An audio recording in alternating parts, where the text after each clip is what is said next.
한국은행이 어제 시장이 예상대로 기준금리를 동결을 했어요. 6번 네. 연속으로 동결을 했는데, 자, 이창용 총재의 얘기를 들어보면은 지금 자동차를 운전하고 가는데 안개가 가득하다. 이럴 때는 차를 멈춰놓고 좀 이렇게 관망해야 될다, 이런 취지의 발언을 했습니다. 네. 이 총재가 얘기하는 그 안개라는 것이 어떤 걸까요? 경기라고 보여집니다. 예. 지금 누가 봐도 한국은행이 금리 인상 요인이 더 크거든요.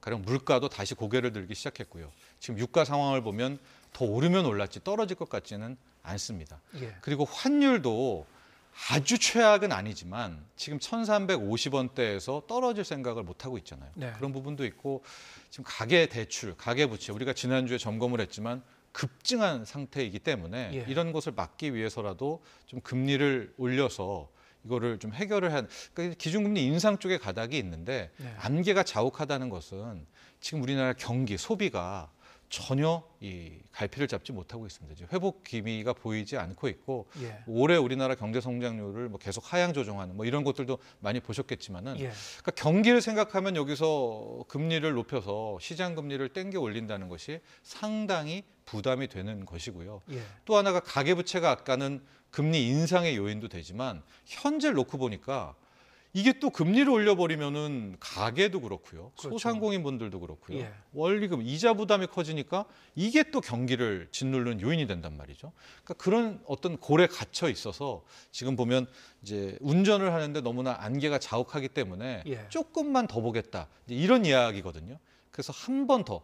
실은 현재 올해 이제 한국은행이 남은 금통위는 11월 30일 날 한 번 있거든요. 예. 그러니까 그때 경기와 소비를 한 번 더 확인할 수가 있겠고 그 앞서 11월 1일에 미국의 FOMC 회의가 있으니까 그것까지도 한번 보고 이제 12월에 미국이 어떻게 할지 우리는 12월에 없거든요. 그것까지를 보려는 이제 그런 코멘트인 것으로 보여집니다. 예.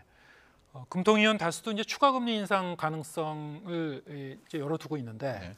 자, 지금 전반적인 상황이 그러면 일주일 전에 출연하셨을 때 금리 인하 시점, 미래 금리 인하 시점은 내년 여름까지는 뭐 생각하지 않는 게 좋겠다, 이렇게 말씀하셨는데, 시간이 갈수록 점점 더 그런 관측에 좀 무게가 실리고 있는 겁니까? 네, 그렇다고 보여지겠고요. 예.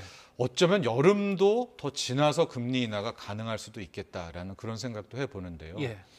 최근 일주일간, 특히 어제 같은 경우가 굉장히 이례적인 현상이 나왔는데 중앙은행이, 한국은행이 금리를 동결했다는 것은 예. 시장 금리를 못 오르게, 이게 안 올라서 그나마 좀 이자 부담 덜하게, 아주 쉽게 표현한 겁니다. 자금 조달 부담 덜하게 하려는 게 목적인데 분명히 한국은행은 금리를 동결했는데 시장 금리라고 할 수 있죠. 예. 국고채 금리라든가 은행채라든가 뭐 대출 금리라든가 이 금리는 그냥 튀어 올라 버렸어요. 예. 그러니까 이 얘기는 뭐냐? 한국은행은 동결을 했지만 시장은 결국 올릴 거야. 올릴 수밖에 없을 거야. 지금 억지로 누르고 있는 거야라고 생각을 하고 미리 올라가 있는 거거든요. 예. 그렇기 때문에 실은 시장 금리와 기준 금리의 동상이몽, 한국은행과 시장의 좀 다른 뭐 상황, 이 동상이몽이라고 볼 수가 있기 때문에 예. 시장은 결국 한국은행도 올릴 수밖에 없을 거야라는 쪽에 베팅을 했다. 또 이렇게 해석할 수 있겠습니다. 예.